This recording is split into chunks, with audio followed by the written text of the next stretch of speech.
அப்படியே நான் தான் திங்க போறேன்.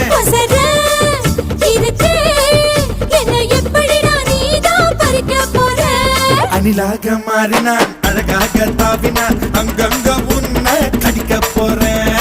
தீர்மானம் பண்ணி நீ தீர்த்து கட்ட துணிஞ்ச நீ